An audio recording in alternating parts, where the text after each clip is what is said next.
তার সাথে বাজারে গিয়ে দেখলাম ইলিশ মাছ। সিজন ছাড়া ইলিশ মাছ দেখে তো আমি অবাক হয়ে গেলাম। সঙ্গে সঙ্গে কিনে নিয়ে চলে আসলাম। কেটে কুটে পরিষ্কার করে নিয়ে এবার নুন হলুদ মাখিয়ে নেব মাছে। হলুদ দিয়ে দিয়েছি 1 চামচ, এবার নুন দিয়ে দিলাম।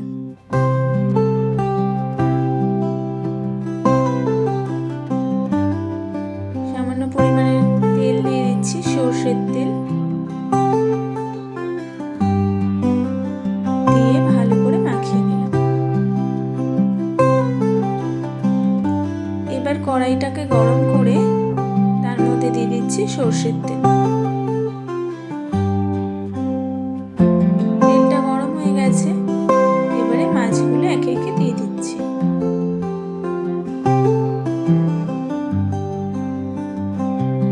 মাছটা ততক্ষণ ভাজা হতে থাক, আমি পোস্ত, সর্ষে আর লঙ্কা ততক্ষণে বেটে নিলাম।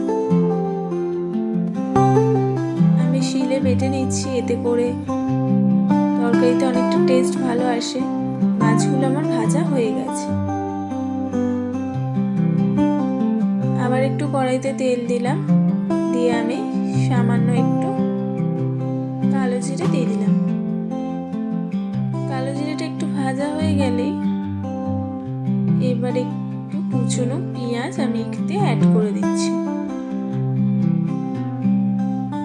আমি পেঁয়াজটা হালকা একটু টস করে নিচ্ছি, বেশি ভাজা হয়ে গেলে ভালো লাগবে না। এবার ওই সর্ষে বাটার মধ্যে একটু হলুদ দিয়ে আমি এই সর্ষে বাটার হলুদটা ওই পেঁয়াজের মধ্যে দিয়ে দিলাম।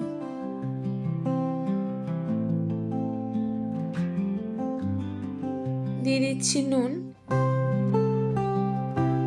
দিয়ে মশলাটাকে আমি ভালো করে কষাবো। আমার গাছে বেগুন হয়েছিল, সেই বেগুন গাছ থেকে আবার 2টো বেগুন আমি তুলে নিয়ে এসেছি। এবার ওই মশলার মধ্যে আমি বেগুনগুলো দিয়ে দিলাম। দিয়ে মশলাটাকে ভালো করে কষাতে হবে যতক্ষণ না মশলা থেকে তেল ছেড়ে যায়।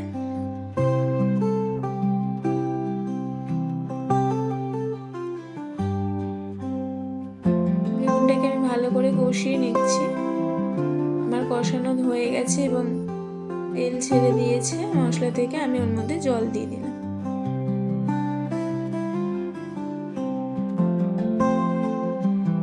ঝোলটা একটু ফুটে উঠেছে, এর মধ্যে একে একে মাছগুলো আমি দিয়ে দিচ্ছি।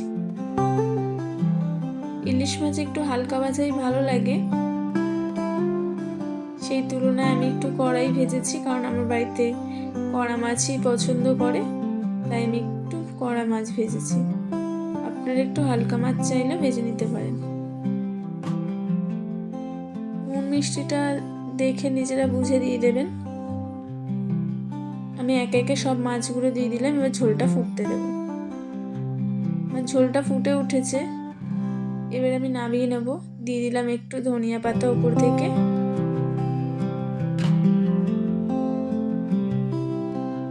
এবার দিয়ে দিচ্ছি একটু সর্ষের তেল, 1 চামচ মতো সর্ষের তেল নিয়ে আমি দিয়ে দিচ্ছি। আমার কিন্তু ইলিশ মাছ ডান। খেতে কিন্তু ভালোই লাগলো।